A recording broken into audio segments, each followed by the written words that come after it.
सोच के देखिए।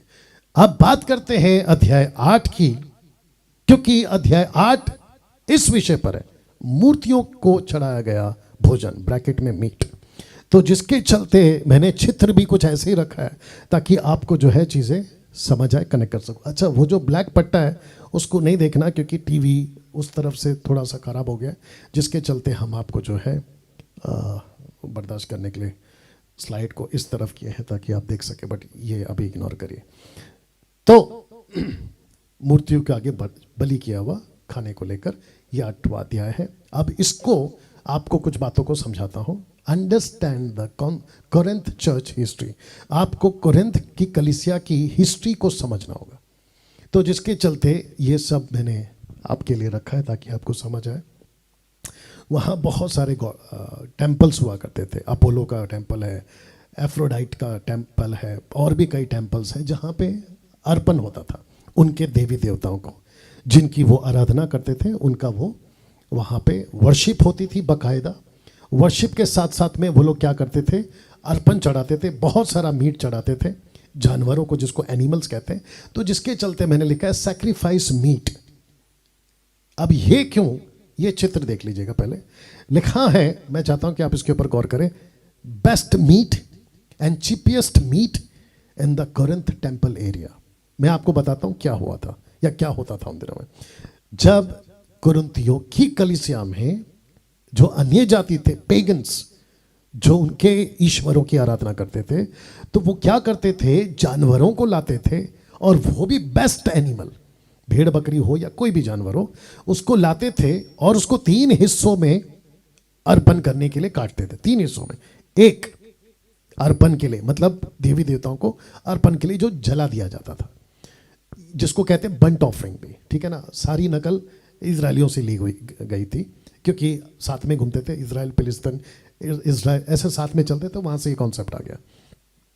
दूसरा भाग जो प्रीस्ट होते थे या जो पंडित होते थे वो ले जाते थे, और तीसरा हिस्सा जो आता था ना अर्पण करने के लिए, फैमिली, उनको दिया जाता था। तो 3 हिस्से होते थे, एक अर्पण के लिए देवी देवताओं के लिए, दूसरा जो प्रीस्ट है उसके लिए, और तीसरा फैमिली जो आती थी या जो भी अर्पण करता था या कुछ मांगता था देवी देवताओं से, उनके लिए। अब आप सोच के देखिए, एक हिस्सा आया पंडित के हाथ में या प्रीस्ट के हाथ में तो वो खा सकता है, लेकिन दिन में अगर 100 से भी ज्यादा एनिमल्स या 200 एनिमल्स, तो सोचिए उनका मीट कितना आता होगा। तो जिसके चलते उनको सबसे पहला सैक्रिफाइस मीट मिलता था।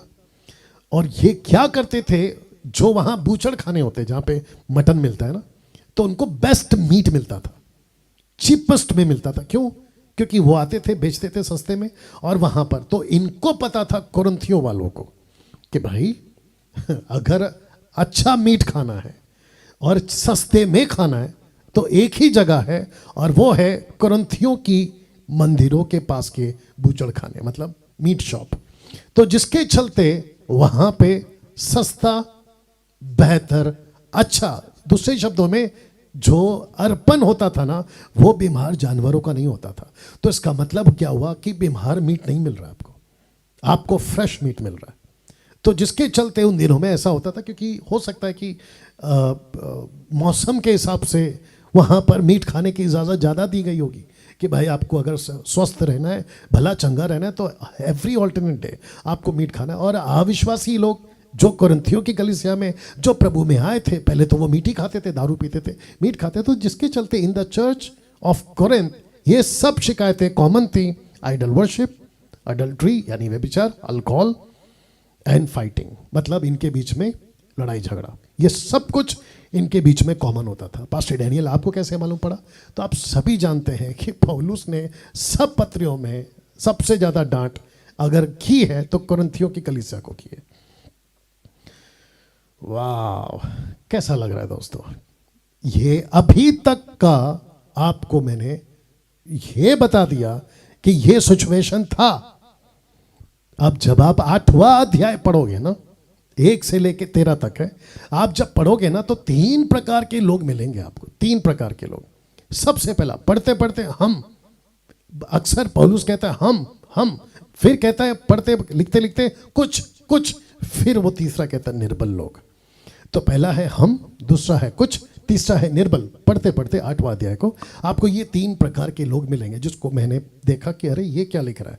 हम कहता है, कभी कुछ कहता है, कभी निर्बल कहता है। तो जिसके चलते जो है मैंने सोचा कि मैं आपको ये एंगल भी दे दूं, क्योंकि बाइबल को बारीकी से पढ़ना, बुद्धि से पढ़ना और दूसरों को समझाना बहुत ज़रूरी है। तो ये हम कौन है पौलुस, ये कुछ कौन है, गड़बड़ी वाले ज्ञानी मसीह, याद रखो ज्ञानी मसीह। तीसरा निर्बल, ये कौन है, उद्धार पाए हुए नए लोग जिनको कुछ नहीं पता था क्या करना है क्या नहीं करना है। ऐसे लोग थे जिनको कहते उद्धार पाए हुए नए लोग। तो ये होते थे निर्बल, वीक क्रिश्चियंस, या आत्मिक बातें करो, नॉट फिजिकल, ठीक है ना। कुछ निर्बल, कुछ ज्ञानी। क्यों? क्योंकि पौलुस को तो मैं रखूंगा नहीं इसके अंदर, क्योंकि पौलुस लेटर लिख रहा है, तो 2 ले लेता हूं, कुछ निर्बल कुछ ज्ञानी। क्यों? आइए बात करते हैं, समझते हैं। जो दूसरों को देखकर चलते थे या उनसे उनको सीख मिलती थी। अब ये बहुत गहरी बात है, मैं चाहता हूं कि आप लोग इसको ध्यान देंगे, ठीक है ना। 1 सेकंड दीजिएगा।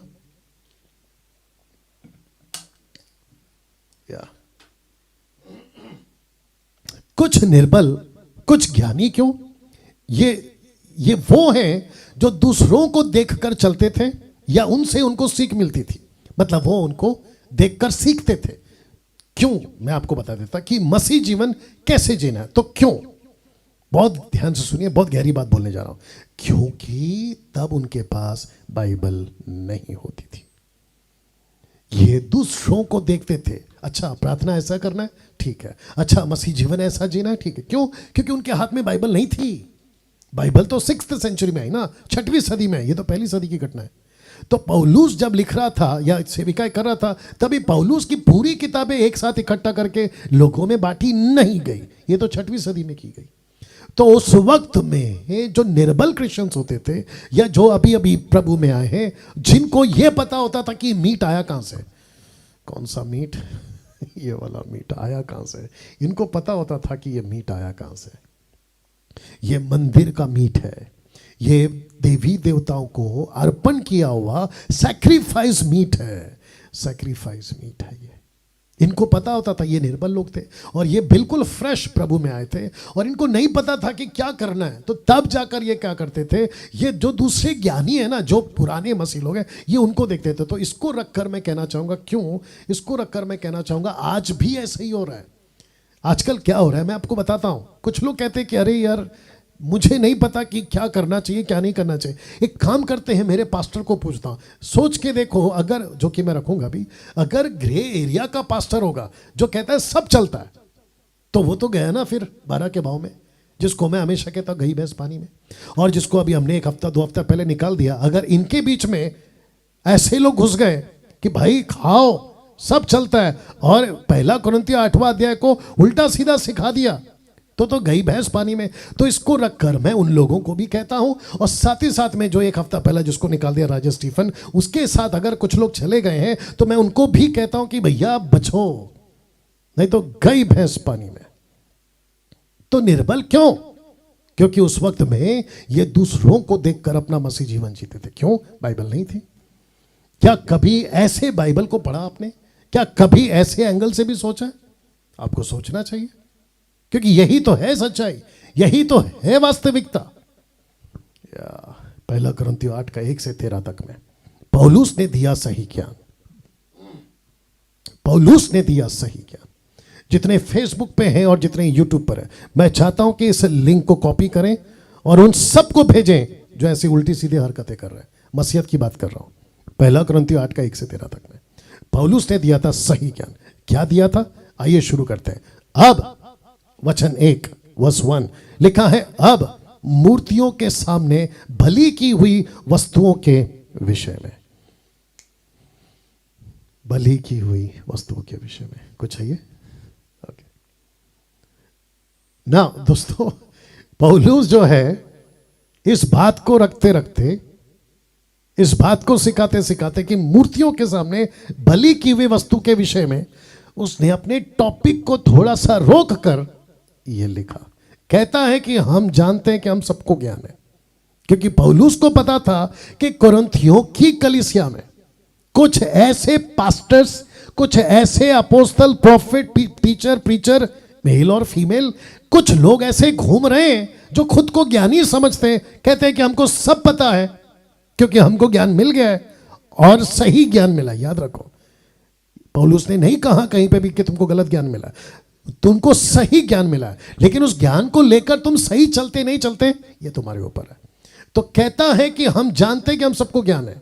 ज्ञान घमंड उत्पन्न करता है, क्योंकि इनको यह पता था कि क्या क्या करना है और क्या क्या नहीं करना है। लेकिन मैंने कहा ना, मैं कुछ के ऊपर आऊंगा, क्योंकि कुछ लोग ऐसे थे जो गड़बड़ कर रहे थे, मैं रखूंगा उसको, और इसी में रखूंगा, इसी चैप्टर में। वो या जो पढ़ते नहीं है ना, वो इसलिए गड़बड़ करते हैं। तो लिखता है कि ज्ञान घमंड उत्पन्न करता है, परंतु प्रेम से उन्नति होती है। परंतु प्रेम से, ये क्यों बीच में डाल दिया पौलुस ने? अब मैं आपका उसको कनेक्शन देता हूं। वचन 2 को पहले पढ़ते। यदि कोई समझे कि मैं कुछ जानता हूं, तो यहां पर क्या लिखा है कि ज्ञान को रखने वाला। हम जानते हैं कि हम सबको ज्ञान है, ज्ञान घमंड उत्पन्न करता है। तो ऐसे व्यक्ति को क्या कहता है? वचन 2 में कहता है, यदि कोई समझे कि मैं कुछ जानता। ये यदि कोई कौन है?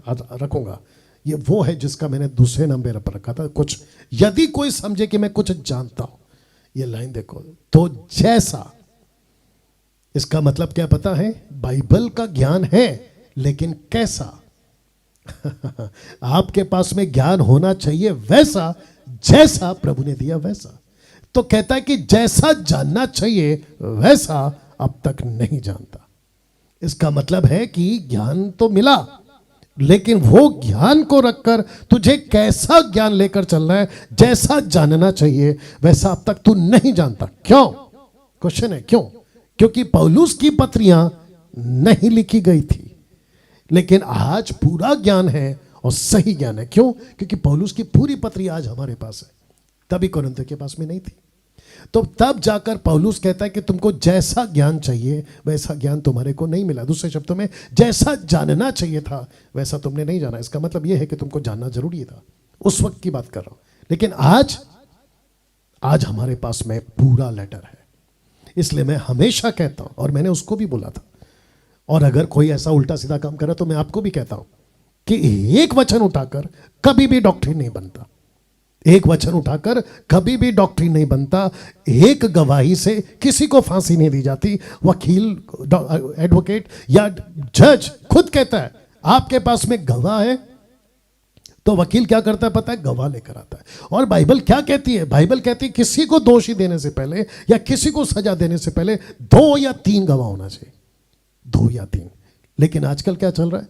एक वचन उठाते हैं, ये माता यरूशलेम वाले क्या किए? गलतियों 4:26 उठाकर कह दिया कि ऊपर एक माता है, उसके आगे, उसके पीछे, उसके नीचे नहीं पढ़ते, और ना ही कोई दूसरा स्क्रिप्चर है। ये मूर्खता है मदर यरूशलेम वालों की। और ओनली जीसस, पतरस ने बपतिस्मा दिया यीशु के नाम से, लेकिन आगे पीछे नहीं देखते। वो पतरस ने यीशु के नाम का बपतिस्मा लेने के लिए कहीं नहीं सिखाया। मुझे कोई निकाल के बता दे, मैं फेसबुक पे, यूट्यूब पे प्रीच करना छोड़ दूंगा। कहीं नहीं सिखाया उसने, ना पौलुस ने ना पतरस ने। लेकिन एक वचन उठाया, सिखा दिया कि यीशु के नाम का बपतिस्मा चलता है। और कुछ मूर्ख लोग हैं जो मुझे भी बोलते हैं कि पिता, पुत्र, पवित्र आत्मा के नाम से बपतिस्मा। अरे बेटा, तू फिर मत्ती उसका 28 का 19 नहीं पढ़ता है, जहां पे जीसस ने बोला कि go and preach, go and make disciples, baptise them in the son, father, son, holy spirit name. ये नहीं सिखाया। क्या मूर्खता की बात करते हो? तो इस व्यक्ति को जो कुछ समझता है ना, इसको जैसा जानना था वैसा नहीं जाना। इसलिए मैंने उसको ब्लैक से सपोर्ट किया। आप लोगों को जैसा जानना है ना वैसे जानो, उल्टा सीधा कुछ भी मत जाना करो। वचन 3, परंतु यदि कोई परमेश्वर से प्रेम रखता है तो परमेश्वर उसे पहचानता है। याद रखो, वो परमेश्वर को नहीं, परमेश्वर उसको पहचानता है। और इंग्लिश ट्रांसलेशन कहता है, but if anyone loves God he is known by God. मतलब परमेश्वर उसकी पहचान कराएगा। ओके, ये वो व्यक्ति है जिसको मैं पहचानता हूं। ये मुंबई का वो पास्टर है जिसको मैं पहचानता हूं। नागपुर का ये वो पास्टर है जिसको मैं पहचानता हूं। वैसे भारत का पूरा राज्य, विश्व, परमेश्वर ने पहचानना चाहिए। वाह! इसका अर्थ क्या है पास्टर डैनियल? इसका अर्थ है कि सेवा ऐसी मत करो कि परमेश्वर कहे, आई नेवर न्यू यू, मैं तुझे नहीं जानता। ये देखो मत्ती 7:23, तब मैं उनसे खुलकर कह दूंगा कि मैंने तुमको कभी नहीं जाना। क्यों? क्योंकि तुमने परमेश्वर के ज्ञान को लेकर उल्टा सीधा सिखा दिया। तो जिसके चलते यहां पर लिखा है कि जैसा जानना चाहिए वैसा अब तक नहीं जाना। तो पहला कुरिन्थियों 8वां अध्याय को लेके जो भी व्यक्ति नाच रहा है उसको इतनी अकल नहीं है कि जैसा जानना था वैसा नहीं जाना। तो जिसके चलते मैंने ये आपको रीजन दिया कि क्यों लिखा है वचन 2 में, क्योंकि पौलुस की पूरी लेटर टोटल 13-14 लेटर कलीसिया के पास नहीं थी, जिसको आगे पौलुस एक्सप्लेन कर रहा है और आज मैं करूंगा, सब जगह से करूंगा। तो इस वचन के मुताबिक परमेश्वर उसे पहचानता है। क्या डंके की चोट पे जो परमेश्वर से प्यार करते हैं क्या ये कह सकते हैं कि यस मुझे परमेश्वर पहचानता है? बहुत ध्यान से पढ़ा करो, ऐसा नहीं लिखा है कि मैं परमेश्वर को पहचानता हूं, लिखा है कि परमेश्वर मुझे but if anyone loves God he is known by God. परमेश्वर उसको पहचानेगा। ऐसी सेवा करो कि परमेश्वर आपको पहचाने, या आपकी आइडेंटिटी परमेश्वर दे, आपको परमेश्वर कहे शाबाश। मेरा अगले संडे का टॉपिक गजब का है और मैं रखूंगा उसको, ठीक है ना, आने वाले हफ्ते में। तो नेक्स्ट हफ्ता मिस नहीं करना। मूर्तियों के सामने भली की हुई वस्तुओं को खाने के विषय में पौलुस वापस आता है वचन 2 और 3 को समझाकर। न्यू लिविंग ट्रांसलेशन कैसा है? So what about eating meat that has been offered to idols? What about eating meat? तो जो व्यक्ति था जिसको हमने निकाल दिया, या उसके जैसे और भी लोग होंगे, तो मैं उनको बताना चाहता हूं कि यहां पे मीट की बात हो रही है, गोश्त मटन की बात हो रही है, प्रसाद की नहीं। प्रसाद की नहीं। और ये कौन सा मीट है? ये वो मीट है जो सैक्रिफाइस होता था और उसको लाकर मार्केट में बेचा जाता था। और जो उस वक्त के ज्ञानी थे जो उसको खाते थे वो ईसाई लोग थे, क्रिश्चियंस लोग थे। और वो क्रिश्चियंस थे जो अपना जीवन प्रभु को दे चुके थे। यहां पे अविश्वासी की बात नहीं हो रही है। और जो मीट खाते थे वो अविश्वासी नहीं थे। कमाल करते हो यार। हम जानते हैं कि मूर्ति जगत में कोई वस्तु नहीं है, एक को छोड़ और कोई परमेश्वर नहीं है। वाह, क्या स्टेटमेंट है नहीं पौलुस का। हम जानते हैं, ये हम कौन है? पौलुस कहता है कि हम जानते हैं कि मूर्ति जगत में कोई वस्तु नहीं है। तो इसका मतलब क्या करें? एक को छोड़ कोई और परमेश्वर नहीं है, इसका मतलब क्या करें? इस चीज को हम ग्रे एरिया में डाल दें। अरे मूर्ति कुछ नहीं है तो इसका मतलब है कि लाओ घर पे, या फिर झुको उसके सामने। फिर शद्रक मेशक अबेदनगो को भी ये ज्ञान मिलना चाहिए था। बोला अरे जब कुछ नहीं है तो चलो ना रखते ना। हद हो गई साहब। देखिए ये बात सच है कि मूर्ति किसी की भी आइडल कुछ नहीं कर सकती आपका। आपको उससे डरने की जरूरत नहीं है, आपको उससे घबराने की जरूरत नहीं है। अरे घर पे रख दूंगा तो है ना मेरा अपशगुन, ये वो श्राप XYZ। लेकिन इसका मतलब ये भी तो नहीं है ना कि जब वो कुछ नहीं कर सकती तो धड़ल्ले से लाते जाओ, रखते जाओ, कहीं पे भी रख दो और केयरलेस हो जाओ। नहीं, प्रभु को पसंद नहीं है। यही तो कहा था ना, परखो कि प्रभु को क्या पसंद है, देखो कि प्रभु को, वही तो बताया शुरू से। या वचन 5, यद्यपि आकाश में और पृथ्वी पर बहुत से ईश्वर कहलाते हैं, जैसा कि बहुत से ईश्वर और बहुत से प्रभु हैं। ये किसकी बात हो रही है? ये बात हो रही है लूसीफर की। इफिसियों 6वां अध्याय आपको पता होना चाहिए, जहां पे पौलुस कहता है कि आकाश में दुष्ट आत्माओं का राज है, प्रिंसिपैलिटीज, पावर आकाश में, मध्य आकाश में। इसकी टीचिंग अलग है। बहुत से ईश्वर पृथ्वी पर हैं, बहुत से ईश्वर आकाश में हैं। बहुत से ईश्वर और बहुत से प्रभु, lord, but not capital, small letter. या ये आत्मिक बातें जिसको ज्ञान इस जगह पे तो पौलुस पूरा नहीं दे सकता। किसको? कुरिन्थियों को। क्योंकि वो कहता है तुमको तो अभी तक, तुम तो दूध पीने वाले बच्चे हो, जिसका जिक्र आप लोग पढ़े होंगे कुरिन्थियों की कलीसिया को लिखते वक्त में। वचन 6, तो भी हमारे लिए। ये कौन है? पौलुस लिखता है तो भी। यहां पे उसने ये नहीं लिखा निर्बलों या कुछ को, कहता है हमारे लिए। तो एक ही परमेश्वर है अर्थात पिता, जिसकी ओर से सब वस्तुएं हैं, जिसकी ओर से सब वस्तुएं। आपकी खेती किसकी है? प्रभु की है। आपका जमीन किसका है? प्रभु का है। आकाश किसका है? प्रभु का है। पानी किसका है? प्रभु का है। हवा किसका है? प्रभु का है। अनाज किसका है? प्रभु का है। देखो क्या लिखा है, 1 कुरिन्थियों 10:26। इसको उठाकर मैं अलग से और आगे रखा हूँ, मैं उसको करूँगा, लेकिन यहाँ पे इसको कनेक्ट करने के लिए रख दिया, क्योंकि पृथ्वी और उसकी भरपूरी प्रभु की है और हम उसी के लिए है। हम, ये देखो यह वापस आ गया हम। तो पौलुस कहता है कि मैं निर्बलों के साथ में खुद को नहीं जोड़ रहा हूँ जो दूसरों को देखकर चल रहे हैं, मैं उन कुछ को लेकर भी अपने आप को नहीं जोड़ रहा। वैसे ही मैं भी, यानी कि डैनियल राज, मैं सबके साथ अपनी गिनती नहीं कर सकता, मैं उसी के साथ अपनी गिनती करूंगा जो प्रभु के साथ सही चल रहा है। कुछ ईसाई लोग, कुछ क्रिश्चियंस लोग मार्केट में अभी भी ऐसे हैं, क्योंकि उनको एक तरफा का सिक्का दिख रहा है, दूसरे तरफा का सिक्का नहीं दिख रहा है। Because every coin has a two side, हर सिक्के की दो पहलू है। तो उनको यह दिखता है कि अरे प्रभु ने कहा प्यार करो, लेकिन यही तो प्रभु है ना जो कहता है कि जो अलग, जिसको अलग करना है उसको अलग करो। जी हाँ, जब प्रभु नहीं चला तेरे साथ में तो मैं क्यों चलूं तेरे साथ में, सीधी बात। वाह, आगे कहता है और एक ही प्रभु है अर्थात यीशु मसीह, जिसके द्वारा सब वस्तुएं हैं और हम भी उसी के द्वारा, सब वस्तु प्रभु की है। वाह, सारा पूरा पृथ्वी पर प्रभु का भरमार है। मैं आऊंगा उसके ऊपर, क्योंकि उस विचित्र प्राणी ने जिसको हमने निकाल दिया यही कहा था उसने, वचन 7, पर सबको यह ज्ञान नहीं है, पर सबको यह ज्ञान नहीं है। कौन सा ज्ञान? जिसको पौलुस सिखाते आ रहा है। कॉन्टेक्स्ट में आ रहा हूं, मीट अर्पण किया हुआ सैक्रिफाइस मीट नहीं खाना है, इसका ज्ञान नहीं है। पास्टर डैनियल प्रूफ करो, अभी करता हूं, दूध का दूध पानी का पानी। लिखता है वचन 7 का बी पार्ट, परंतु कुछ तो, ये कुछ कौन है? इसलिए अब आपको याद आ गया होगा, ये 3 कैटेगरी के लोग हैं। एक है हम, दूसरा है कुछ, और तीसरा है निर्बल। मैं निर्बल के पास में भी आ रहा हूं। तो एक हो गया हम, पौलुस, ये वो कुछ है। लिखता है परंतु कुछ तो अब तक मूर्ति को कुछ समझने के कारण, मूर्ति को कुछ समझने के कारण, ये कुछ कौन है? ये वो कुछ है जो 10 दिन पहले, 1 महीना पहले, 1 साल पहले मूर्ति से बाहर निकलकर, कोरिन्थियों की बात कर रहा हूं, वहां से बाहर निकलकर इन्होंने अपना जीवन प्रभु को दिया था। ये वो कुछ है।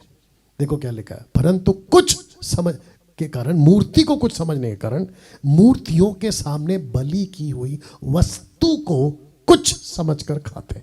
किसको? मीट को। वाह, सी अब आप सोच के देखिए कि वहां चल क्या रहा था। अब मैं आपको इसका आगे का भी देता हूं, लेकिन पहले यहां रुक जाइए। कुछ लोग ऐसे हैं जो मीट को यह समझकर खा रहे थे कि इसमें कुछ तो पावर है, या कुछ तो शक्ति है, या कुछ तो अलौकिक है। याद रखो, अगर है भी और अगर कुछ होता भी है तब भी और अब भी, ऐसा किसी भी एक्टिविटीज को सुपर नेचुरल पावर के नाम पे एक्सेप्ट नहीं करना, क्योंकि वो बाइबल के साथ में लाइन अप नहीं हो रहा है। क्योंकि कुछ लोग आते हैं, अभी भी हाथ रखते हैं आपके सर पे और आप मछली की तड़प तड़प के नीचे गिर जाते हैं और कहते हैं कि मुझे कुछ अलौकिक शक्ति मिली है। बकवास है, बकवास है। बाइबल के बाहर ऐसे किसी एक्टिविटीज को एक्सेप्ट नहीं करना। तकलीफ हो रही होगी सुनने में आप लोगों को, लेकिन यह सच है। तकलीफ हो रही होगी आप लोगों को, लेकिन यह सच है। और सच हमेशा कड़वा होता है। हाँ, वचन आगे कहता है, उनका विवेक निर्बल होने के कारण अशुद्ध हो जाता है। उनका जो विवेक है ना, मैंने क्या कहा था आपसे कि कुछ बातें लिखी है बाइबल में जिसको करना ही है, व्हाइट एरिया। कुछ बातें लिखी है बाइबल में जिसको नहीं करना है, ब्लैक एरिया। लेकिन कुछ बातें नहीं लिखी है जिसको आपको देखना है, क्यों? आपका ज़मीर जिंदा रहेगा तो। लेकिन यहां तो विवेक ही निर्बल है, आपका ज़मीर ही कमजोर है, तो फिर आप पकड़ोगे कैसे? आपके अंदर से आपकी अंतरात्मा आपको जगाएगी कैसे? और जिस प्राणी को हमने निकाल दिया उसका यही हालत है, उसका विवेक मरा हुआ है, उसको यह एहसास ही नहीं हो रहा है। मैं जब उसको पूछा क्या तू अभी भी खाएगा, वो कहता है यस। तब आप सोच के देखिए उसका विवेक कितना मर गया होगा। और लिखा है कि उनका विवेक निर्बल होने के कारण अशुद्ध हो जाता है। मैं आपको बताता हूं अशुद्ध क्यों। जानना चाहते हो? किसका मन, माफ करना, किसका विवेक निर्बल होने के कारण वो आदमी अशुद्ध हो गया है? जिसने कुछ समझकर खा लिया। किसको? मटन को।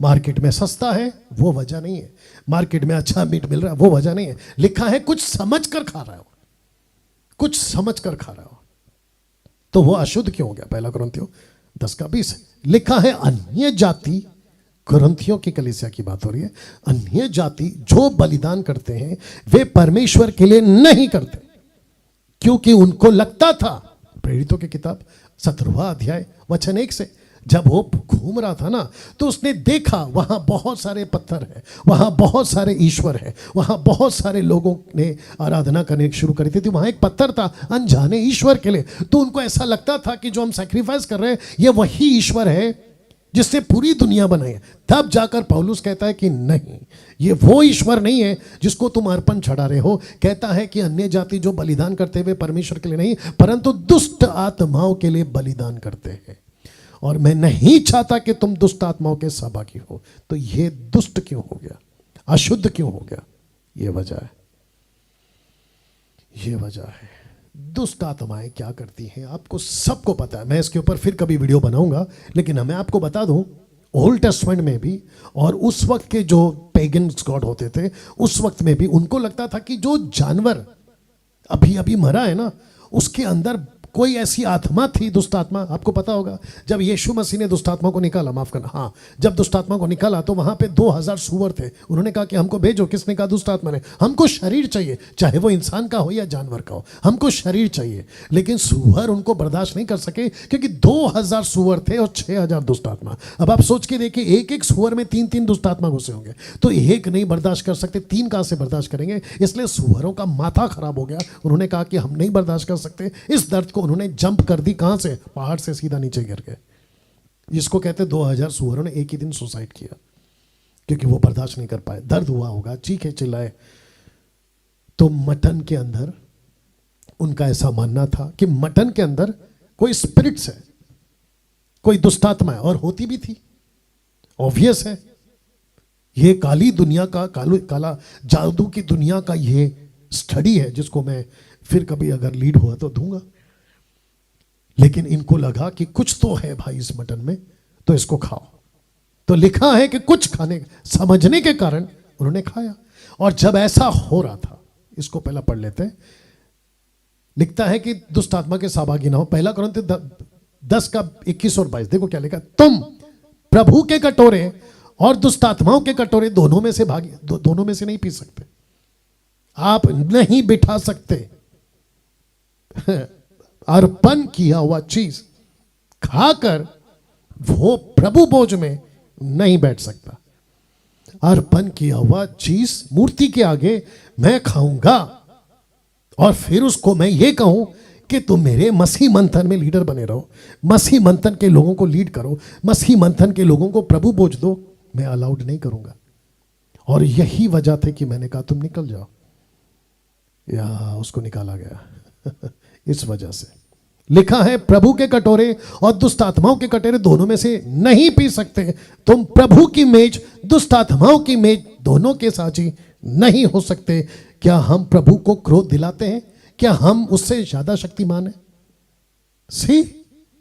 और साथ ही साथ मैं ये भी कह देता हूं, जितने भी मसीह मंथन के लोग अगर सुन रहे हैं, और खास करके पास्टर्स, लीडर्स, ऑनलाइन प्रीचर, मैं एक जनरल स्टेटमेंट दे रहा हूं, मैं किसी को टारगेट नहीं कर रहा हूं।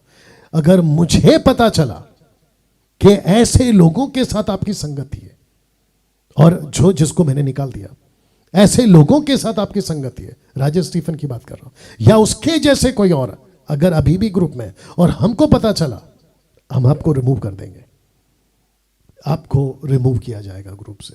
और साथ ही साथ अगर हमको पता चला आप उसके बावजूद भी नहीं आ रहे, तो आपको टोटल जो है गेट आउट किया जाएगा, क्योंकि बिल्कुल बर्दाश्त नहीं होगा, बिल्कुल बर्दाश्त नहीं होगा। वचन 8 देखो क्या लिखा है। भोजन हमें परमेश्वर के निकट नहीं पहुंचाता। मीट, अर्पण किया हुआ मीट, यह समझकर नहीं खाना कि मीट खाने से और वो भोजन खाने से हम परमेश्वर के निकट आएंगे, नहीं होगा। यदि हम ना खाएं तो कुछ हानि नहीं, और यदि खाएं तो कुछ लाभ नहीं। इसको उठाकर कुछ लोग ऐसे सिखाते हैं कि देखो खाने से भी कोई नुकसान नहीं है, और अगर नहीं खाते तो भी नुकसान है। इसका मतलब ये थोड़ी है कि पौलुस ने बोला खाते रहो। क्या बेवकूफी है? मुझे प्लीज निकाल कर बताएं कहां लिखा है पौलुस ने कि तुम खा सकते हो। इसका मतलब ये थोड़ी है कि तुमको खाना ही है करके। ऐसा कह रहा है यदि हम ना खाएं तो हमारी कुछ हानि नहीं है। इसका मतलब क्या है कि कुछ लोगों को लगता है कि अगर हम नहीं खाएंगे तो दुष्ट आत्मा हमको सताएगा। बिल्कुल नहीं। यदि हम खाएं तो भी कोई लाभ नहीं, क्योंकि अभी रखा था ना, साथ में तो रखा था ना, उनको लगा कि कुछ समझ कर खाते हैं। देखो, तो ये एंगल है। अब इसको उस व्यक्ति ने कैसे सिखाया? बोला देखो, खाएं तो भी नुकसान नहीं है, नहीं खाएं तो भी नुकसान, इसलिए खाओ या खाओ। आऊंगा आगे, मैं रखूंगा उसको भी। 1 कुरिन्थियों 6:13, भोजन पेट के लिए और पेट भोजन के लिए। आगे का लाइन सुनो, परंतु परमेश्वर इनको और उसको दोनों को नाश करेगा। ओ ओ ओ ओ ओ, भोजन पेट के लिए और पेट भोजन के लिए। आपको पता है पौलुस कैसी डांट लगाता है? कहता है कि तुम पेट के सेवक हो। आपको पता है कहां लिखा है? रोमियो उसका 16 का 17 से आगे, तुम पेट के सेवक हो। तो ऐसे लोग हैं उस वक्त में और आज भी, कहते हैं भोजन भोजन भोजन, खाना खाना खाना, मटन मटन मटन। परमेश्वर, पौलुस कहता है, परमेश्वर पौलुस के द्वारा कहता है मैं दोनों को नाश कर दूंगा। Can you believe this? वचन 9, परंतु सावधान। नाउ ये बहुत इंपॉर्टेंट है, ये मैसेज का हार्ट है इसको, ये वचन मैसेज का हार्ट है, ये डेप्थ है। कहता है परंतु सावधान। सावधान क्यों? देखो क्या लिखता है, ऐसा ना हो कि तुम्हारी ये स्वतंत्रता। कौन सी स्वतंत्रता? अरे मैं तो ज्ञानी हूं, मैं तो मीट खा सकता हूं। लिखता है ऐसा ना हो कि तुम्हारी ये स्वतंत्रता कहीं निर्बलों के लिए। ये निर्बल कौन है? नया विश्वासी। इसके पास क्या नहीं है? बाइबल नहीं है। इसके पास क्या नहीं है? पौलुस की लेटर नहीं है। इसके पास क्या नहीं है? ओल्ड टेस्टमेंट का बाइबल नहीं है। ये तो नया विश्वासी है, वो भी अन्य जाति का। इसको कुछ नहीं पता। ये वो निर्बल है जो वहां के लीडरों को देखकर मसीह जीवन जीना चाहता है। तो कहता है कि ऐसा ना हो कि तुम्हारी ये स्वतंत्रता। कौन सी स्वतंत्रता? अरे मैं तो खा सकता हूं। या ज्ञानी समझते हो ना तुम खुद को, लेकिन जैसा समझना चाहिए वैसा नहीं जाना। ये तो पौलुस ने बोल दिया और मैं भी आपको बता दिया। तो कहता है कि ऐसा ना हो कि तुम्हारी ये स्वतंत्रता कहीं निर्बलों के लिए क्या हो जाए? ठोकर का कारण हो जाए। ऐसा क्यों? मैं रखूंगा इसको। ऐसा क्यों? इसको पढ़ लेते पहले। यदि तेरा भाई तेरे भोजन के कारण उदास होता है तो फिर तू प्रेम की रीति से नहीं चलता। जिसके लिए मसीह मरा उसको तू अपने भोजन के द्वारा नाश ना कर। तो ये व्यक्ति नाश कैसे हो रहा है मैं आपको बताता हूं। तो इसको लगी ठोकर। ठोकर क्या है मैं आपको बताता हूं। माय गुडनेस, मुझे उस व्यक्ति के ऊपर जब मैं उससे बात कर रहा था बड़ा गुस्सा आ रहा था। और अभी जब वक्त बीत गया है तो मैं अभी जब स्पिरिचुअल रिलम में आत्मिक दृष्टि से और बुद्धि से जब मैं उसको सोच रहा हूं, देख रहा हूं, तो मैं देख पा रहा हूं, समझ पा रहा हूं कि लूसीफर ने उसको कितना अंधा कर दिया है कि स्क्रिप्चर को वो नहीं समझ पा रहा। और इसके जैसे ना जाने कितने लोग हैं।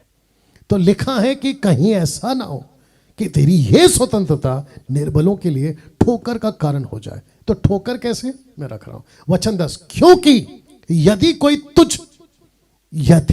तुझ ज्ञानी को मूर्त के मंदिर में भोजन करते देखे, दूसरे शब्दों में मीट खाते देखे, मूर्त के मंदिर में मीट खाते देखे। मंदिर मतलब समझना होगा, नॉट आज के तारीख वाला मंदिर, जो टोटल कुरिन्थियों का जो टेंपल होता था ना, वहां का टोटल एटमॉस्फेयर, पूरा सराउंडेड प्रोमाइसेस, उसकी बात हो रही है। मूर्त के मंदिर में भोजन करते देखे। क्यों? ज्ञानी है ना तू, तुझे तो स्वतंत्रता मिली है। देखो, तुझे तो स्वतंत्रता मिली है, तूने तो ज्ञान हासिल कर लिया। लेकिन कैसा ज्ञान? जैसा ज्ञान चाहिए था वैसा नहीं। तो उसके चलते पौलुस कहता है, और वो निर्बल जन जो तुझको फॉलो कर रहा था, जो तुझको लीडर मान रहा था, जो तुझको पास्टर समझ रहा था और तुझको देख रहा था, क्योंकि उसके पास, बेचारे के पास बाइबल नहीं थी, उसके पास में बाइबल का नॉलेज नहीं था, उसके पास में सत्य नहीं था। तो उसको लगा कि मैं जिसको फॉलो कर रहा हूं ये ज्ञानी है। अभी जितने लोग मुझे सुन रहे हैं मैं उनको भी कहता हूं, अंधा बन के मत चलिए। मत्ती 15:14 लिखा है कि दोनों गड्ढे में गिरेंगे।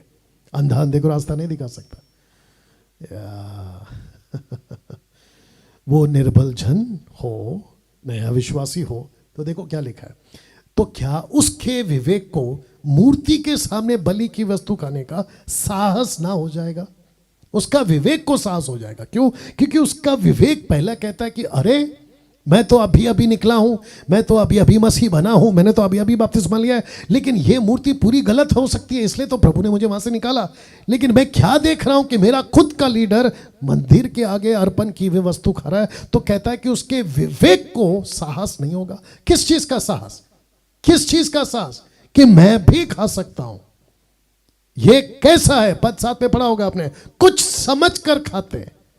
तो इसने कहा कि अगर तू कुछ समझ कर खाता है, क्योंकि मैं तो आपको फॉलो कर रहा था, तो मैं भी खा सकता हूं। ये उसको समझ आया। तो लिखा है कि मूर्ति के सामने बलि की हुई वस्तु खाने का साहस ना हो जाएगा? Question mark. साहस होगा। पद 10 का ज्ञानी मूर्खता की हरकत कर रहा है, मूर्खता की हरकत कर रहा है, कर रहा है। यह उस निर्बल विश्वासी को भटका देगा,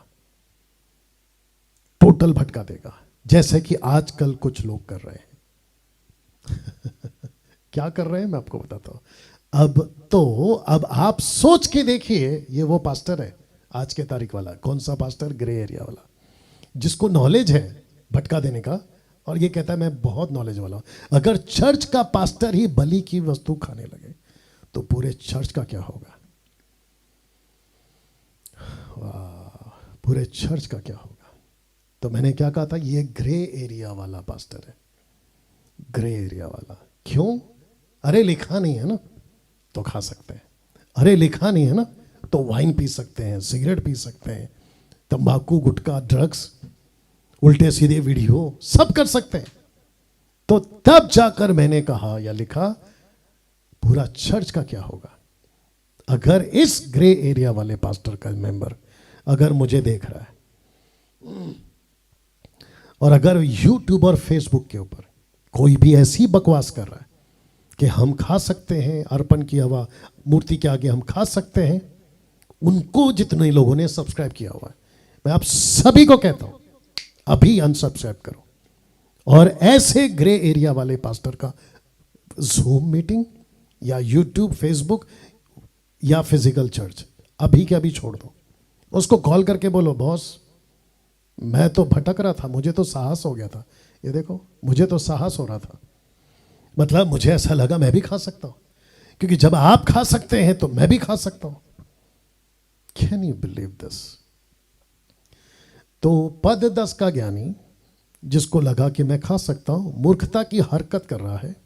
ये उस निर्बल विश्वासी को भटका देगा, जैसा कि आजकल कुछ लोग कर रहे हैं।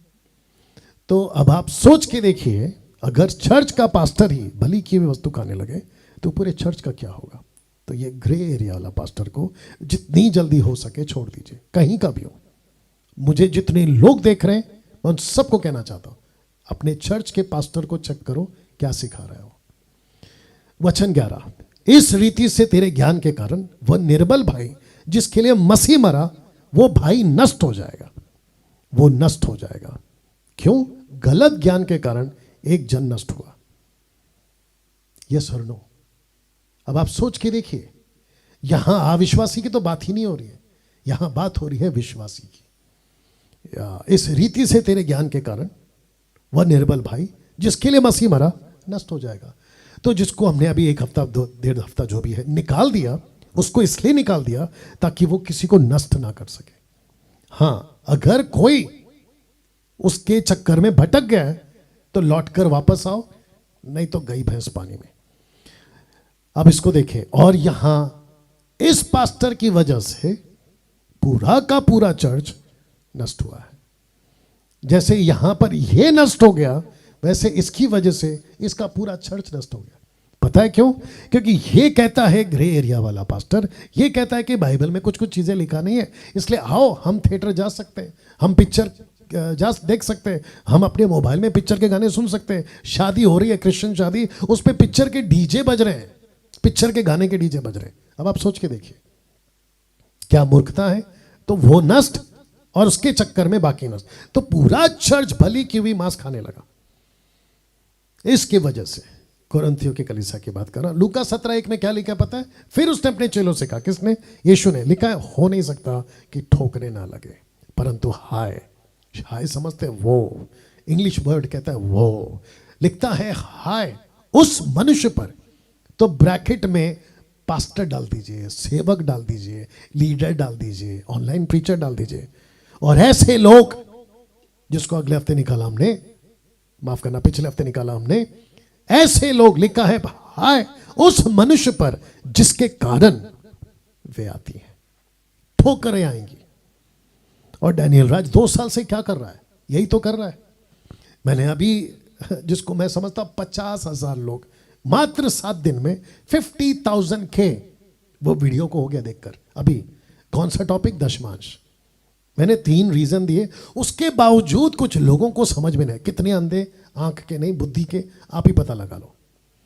तो मैं एक स्टेटमेंट जो आगे अच्छे से दूंगा, लेकिन अभी यहां कह देता हूं, अगर व्यवस्था के तरीके से चलना है, क्योंकि दशमांश व्यवस्था का एक्ट है, पार्ट ऑफ लॉ है वो, तो जो दशमांश देता है उसको पहले यहूदी बनना होगा, और जो दशमांश लेता है उसको भी यहूदी बनना होगा। और यहूदी बनने के लिए एक ही तरीका है, खतना कराओ। जा बेटा, करा क्या? थोड़ा अकल का इस्तेमाल किया करो। मैंने बिल्कुल साफ कहा है, चर्च को पैसा चाहिए, लेकिन दशमांश के नाम पे लूट नहीं चाहिए। किसी को डरा कर पैसे मत लो। और प्रभु खुद कहता है निर्गमन 25:1 में, जो अपनी मर्जी से दे उसी से बेट लेना, क्योंकि परमेश्वर को अपना मंदिर बनाना था। तो परमेश्वर कहता है कि मेरा मंदिर किसी के लालच की वजह से नहीं बनेगा और किसी के डराकर पैसे लेने से नहीं बनेगा। मेरा मंदिर मर्जी से बनेगा। आपका चर्च भी है ना, चर्च का बिल्डिंग या जो भी है, परमेश्वर को खुशी से जो देता है उससे बनाइए ना। आपकी ताकत है तो बनाओ, नहीं ताकत है तो मत बना। भीख मांगते क्यों बैठते हो?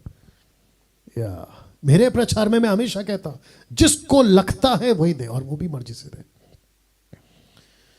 ठोकरें लगेगी साहब। आजकल मार्केट में ठोकर देने वाले बहुत पैदा हो गए हैं, जो सिखाते हैं कि सब चलता है, ग्रे एरिया वाले जो सिखाते हैं कि सब चलता है। तो ये जो पैदा हो गए हैं ना, आपको इनसे बचाने के लिए मैं ऐसे वीडियो बनाते रहता हूँ, और याद रखो मैं आगे भी बनाते रहूँगा। और आपको एक अच्छी खबर दे देता हूँ बीच में। अच्छी खबर यह है कि मसीह मंथन बैठक का ऑफिस मिल चुका है। मसीह मंथन बैठक का ऑफिस का चाबी मेरे हाथ में आ चुकी है, और वो आई थी कल, यस्टरडे, सैटरडे, ठीक है ना। बहुत जल्दी उसका इंटीरियर का काम करके मैं आपको उसकी बाकायदा वीडियो बनाकर, और वहीं से, जैसे अभी मैं यहाँ से आ रहा हूँ, मैं वहाँ से आपके लिए लाइव आया करूँगा। ये बीच में मेरे को लगा बोल देना था, बोल दिया। वचन 12 सेकेंड लास्ट वर्ड है ये। आज बहुत टाइम हो रहा है मुझे पता है। इस प्रकार भाइयों के विरुद्ध अपराध करने से और उनके निर्बल विवेक को चोट पहुंचाने से तुम मसीह के विरोध अपराध करते हो। तो उस व्यक्ति ने, जिसको हमने एक हफ्ता पहले निकाल दिया, या उसके जैसे यूट्यूब पे भी कुछ लोग हैं जो कहते हैं कि अर्पण की हुई, मंदिर की बात कर रहा हूं, अर्पण की हुई प्रसाद, अर्पण भली खा सकते हैं, बोलता है प्रार्थना करो और खाओ। क्या मूर्खता है और क्या बेवकूफी है। मैं क्राइस्ट फॉलोवरों की बात कर रहा हूं। या कहता है कि तुम मसीह के विरुद्ध अपराध करते हो। तो जिसने ये टीचिंग दी थी ना, राजेश स्टीफन ने, जिसको हमने एमएबी से निकाल दिया, वो कहता है कि हम खा सकते हैं। तो फिर वो किसका विरोधी है? मसीह का। अगर वो यीशु का विरोध कर रहा है और वो मसीह का विरोधी हो गया है और मसीह के विरोध अपराध कर रहा है, तो मैं उसको एमएम में क्यों रखूं? उसको भी नहीं, और ऐसे वालों किसी को भी नहीं रखूंगा। मसीह मंथन खोला है हमने, तमाशा के लिए नहीं खोला है। मसीह मंथन बैठक का मतलब है खरी शिक्षा। इसमें किसी प्रकार का कोई कॉम्प्रोमाइज हम नहीं करेंगे। ना दारू चलेगा, ना सिगरेट चलेगा, ना उल्टी सीधी वीडियो देखने वाले चलेंगे, ना एक्स्ट्रा मैरिटल अफेयर करने वाले चलेंगे, ना किसी प्रकार का कोई व्यभिचार, दारू पीने वाला मसीह मंथन में नहीं रहेगा। या ये बात आप ध्यान रखिएगा। इसको मैं फिर पढ़ रहा हूं, फिर आखिरी में खत्म करूंगा। इस प्रकार भाइयों के विरुद्ध अपराध करने से, उनके निर्बल विवेक को चोट पहुंचने से तुम मसीह के विरुद्ध अपराध करते हो। इस कारण therefore, इस कारण मतलब अब ये कंक्लूजन दे रहा है कौन? पौलुस 8वें अध्याय का। कहता है इस कारण, मतलब सब कुछ बोल दिया, अब सुनो। कहता है इस कारण therefore, यदि भोजन मेरे भाई को ठोकर खिलाए, बहुत ध्यान से पढ़ना, बहुत ध्यान से सुनना, और ये वीडियो उन तक भी पहुंचाओ जो ये शिक्षा को मानते हैं कि हम अर्पण की हुई वस्तु खा सकते हैं, उन तक भी पहुंचाओ। कहता है यदि भोजन मेरे भाई को ठोकर खिलाए तो मैं कभी किसी रीति से मांस ना खाऊंगा। बलि किया हुआ मांस नहीं खाऊंगा। तो पौलुस ने कहां लिखा कि खाओ? निर्बल व्यक्ति को ठोकर लगी उस मूर्खता के ज्ञान की वजह से। तो उसकी मूर्खता का ज्ञान मैं मसीह मंथन में क्यों लेकर आऊं? उसकी मूर्खता का स्टडी मैं मसीह मंथन में क्यों लेकर आऊं? और जो ऐसे मानते हैं मैं उसको मसीह मंथन में क्यों रखूं? या इसलिए तो निकाल दिया। ना हो कि मैं अपने भाई के लिए ठोकर का कारण बनूं। अब ये मैं कौन है? ये पौलुस है। कहता है कि तुम मैं पौलुस नहीं खाएगा। पौलुस कहता है मैं तो नहीं खाऊंगा। जिसको मैं अक्ल दे रहा हूं, पौलुस कह रहा है मैं जिसको अक्ल दे रहा हूं उसको तो मैं डांट चुका हूं, लेकिन अगर किसी को मुझे फॉलो करना है, यही वजह था, रेफरेंस याद नहीं आ रहा है, पौलुस कहता है कि मैं मेरी इसी चाल चलो क्योंकि मैं मसीह की चाल चलता। ऐसा बोलने का दम पौलुस को इसलिए था क्योंकि पौलुस अपने हर चीज में परफेक्ट था। यही वजह है कि मैं आपको बता रहा हूं। तो पौलुस कहता है मैं तो नहीं खाऊंगा। मुझे नहीं पता बेवकूफ ये टीचिंग लाते कहां से? ना हो कि मैं अपने भाई के लिए ठोकर का कारण बनूं। रोमियो 14:15, यदि तेरा भाई तेरे भोजन के कारण उदास होता है तो फिर तू प्रेम की रीति से नहीं चलता। जिसके लिए मसीह मरा उसको तू अपने भोजन के द्वारा नाश ना कर।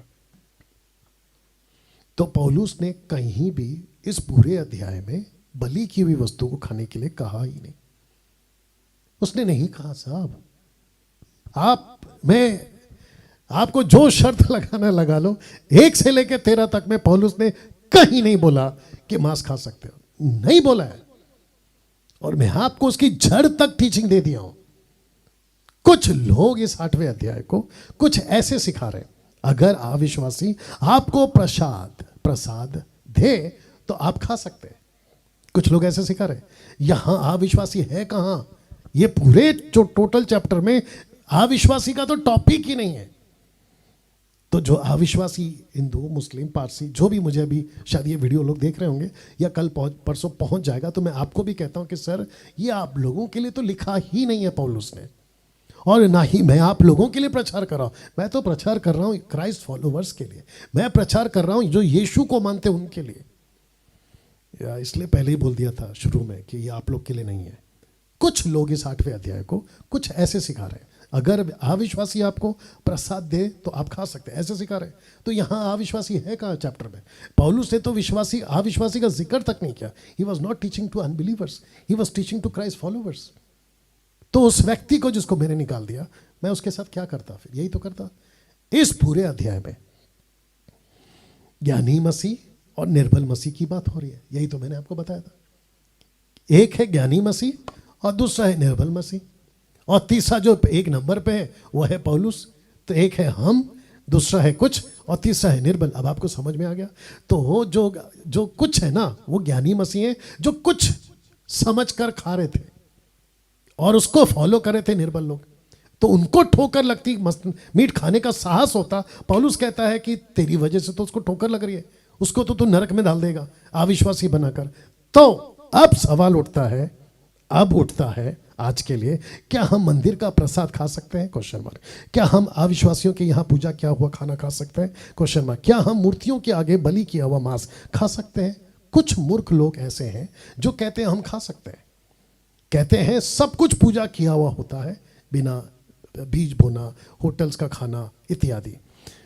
ऐसे जिसको मैंने निकाला ना, राजेश स्टीफन, वो कहता, मुझे बोलता है कि कहीं पे भी जाओ, होटल में खाना खाने या बीज जो या राशन जो लेकर आते हैं, वो सब प्रार्थना करते हैं वहाँ के लोग, फिर बीज बोते हैं। वो सुबह सुबह प्रार्थना करते हैं, तब जाकर वो क्या करते हैं?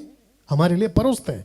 तब जाकर आपके लिए ये वचन रखा है, 1 कुरिन्थियों 10:26 लिखता है, क्योंकि पृथ्वी और उसकी भरपूरी प्रभु की है।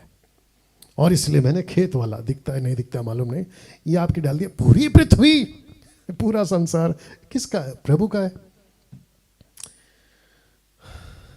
सपोर्ट के लिए ये वचन रखा हूं, 1 कुरिन्थियों 10:27 लिखता है, यदि अविश्वासियों में से कोई, याद रखो अविश्वासी, अब लिख रहे हो, अविश्वासियों में से कोई तुम्हें नेवता दे, इनवाइट करे, उनके फंक्शन, फेस्टिवल्स, कुछ भी आपको नेवता दे, लिखा है तुम जाना चाहो, ऑप्शन है आपके पास, आपके पास ऑप्शन है। उसने नहीं कहा कि जाओ, उसने कहा ऑप्शन दे रहा हूं, अगर तुमको जाना है, जाना चाहो, तो जो कुछ तुम्हारे सामने रखा जाए चुपचाप खाओ, वही खाओ, सिर्फ वही खाओ।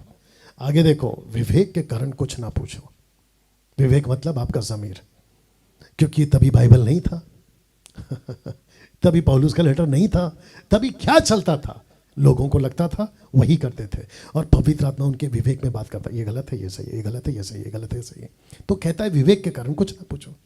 उसके बाद आई पौलुस की, पवित्र आत्मा की, यीशु की, बहुत सारा, जिसको कहते हैं कंप्लीट बाइबल। तो उसमें तो पूरा का पूरा दूध और का दूध और पानी का पानी हो जाता है। इस वचन की जरूरत आज की तारीख में, जबकि हमारे पास पूरी बाइबल है, इस वचन की जरूरत उतना नहीं लेंगे जितना इस वचन की जरूरत तब लिया जाता था, क्योंकि आज तो हमारे पास पूरी बाइबल है।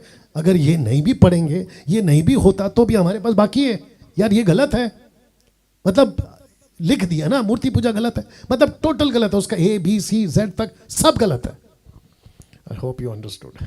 तो वापस पढ़ता, अविश्वासियों में से कोई तुम्हें नहीं होता दे, तुम जाना चाहो तो जो कुछ तुम्हारे सामने रखा जाए खाओ, विवेक के कारण कुछ ना पूछो। अब पौलुस यहाँ चुप नहीं हुआ। वचन 28 में देखो क्या लिखा है, 28 में, परंतु यदि कोई, आप खा रहे थे, खाते खाते कोई आया तुमसे कहे ये तो मूरत को बलि की वस्तु है, तो उस बताने वाले के कारण और विवेक के कारण क्या लिखा है, खाना या नहीं खाना?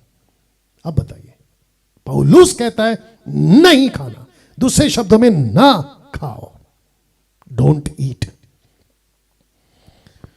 वाह, मेरे साथ बने रहे मैं उस व्यक्ति से जिसको हमने निकाल दिया, और उसको फॉलो करने वालों को, और साथ ही साथ उसके जैसे लोगों को, देश और विदेश, सबको पूछूंगा, क्या अभी तक, और आगे भी पढ़ लेना, कहीं पे भी मूरत के आगे भली की हुई चीज को खाने के लिए किसी भी दास ने, किसी भी प्रभु के चेले ने नहीं कहा है कि तुम खा सकते हो। डंके की चोट पे बोल रहा हूं, अगर एक भी रेफरेंस मुझे मिल गया, आप मुझे निकाल के दे दीजिए, मैं फेसबुक और यूट्यूब पे आना बंद कर दूंगा। इतनी ओपन चैलेंज दे रहा हूं आपको, निकाल के बता दीजिए। मूर्खता की बात नहीं करना है। नाउ पास्टर डैनियल, ये सब तो ठीक है, अगर हम ऐसा करेंगे, जिस अविश्वासी ने हमको घर पर बुलाया, अगर ऐसी हरकत करेंगे, उठकर चले जाएंगे, तो उसको ठोकर नहीं लगेगी क्या? वो विश्वासी, माफ करना, अविश्वासी ठोकर नहीं खाएगा क्या? वो प्रभु में आएगा? उसके चलते आप क्या करते हैं, पौलुस का कोई स्टेटमेंट लेते हैं जहां लिखा है कि मैं यहूदी के लिए यहूदी बन गया, यूनानियों के लिए यूनानी बन गया, और मैं ताकि किसी ना किसी को प्रभु के लिए जीता। तो क्या तुम वेश्या को प्रभु में लाने के लिए तुम पहले वेश्यागिरी करोगे? दारूबाज को लाने के लिए तुम पहले दारू पियोगे? क्या मूर्खता है यार। तो आप लोगों को वो बताने के लिए मैंने ये रखा आपके लिए, लिखा है for unbelievers we are the ambassadors of Christ to save his people according to his way. हम यीशु के राजदूत हैं संसार को बचाने के लिए, यीशु के लोगों को बचाने के लिए, यीशु के तरीके से। वापस पढ़ दूं, for unbelievers we are the ambassadors of Christ to save his people according to his way. कैसा लगा? हाँ, क्योंकि कुछ लोग बोलते हैं अरे नाश हो जाएगा, अरे उसको ऐसा बोलेंगे तो ठोकर खाएगा, अरे वो कल को चर्च में नहीं आएगा। हे मेरे भाई, तुम इस पृथ्वी पे राजदूत हो, यीशु के राजदूत हो। यीशु के राजदूत को यीशु के लिए लोगों को बचाना है, लेकिन तरीका किसका? यीशु का, यीशु का। You understand? कुछ लोग ग्रे एरिया में ना, यू अंडरस्टैंड ना, ग्रे एरिया, ग्रे एरिया को राख भी बोलते हैं। मुर्दे कहाँ जलते हैं? राख में, आग में, राख में। जी, 2 कुरिन्थियों 5:18-20 लिखा है, सब बातें परमेश्वर की ओर से। इसका कनेक्शन दे रहा हूं, देखो क्या लिखा है, जिसने मसीह के द्वारा अपने हाथ साथ हमारा मेल मिलाप कर लिया और मेल मिलाप की सेवा हमें सौंप दी है। अर्थात परमेश्वर ने मसीह में होकर अपने साथ संसार का मेल मिलाप कर लिया, अपने आप, अपने उनके अपराधों का दोष उन पर नहीं लगाया, उसने मेल मिलाप का वचन हमें सौंप दिया। तो हमको क्या करना है? ओके, मैं समझा देता हूं। पास्टर डैनियल, हम यीशु के राजदूत हैं, ये बात सही है, लेकिन यीशु के राजदूत को किसका वचन लेकर चलना है? मसीह का, उसके राज्य का। तो आपकी जो टीचिंग है वो किसकी होगी? यीशु की। आपका डॉक्ट्रिन किसका होगा? यीशु का। आपका तरीका किसका होगा? यीशु का। मैंने यही तो लिखा है ना, we are the ambassadors for unbelievers, we are the ambassador of Christ to save his people according to his way. यही तो लिखा है, उसने अपना वचन हमें दिया।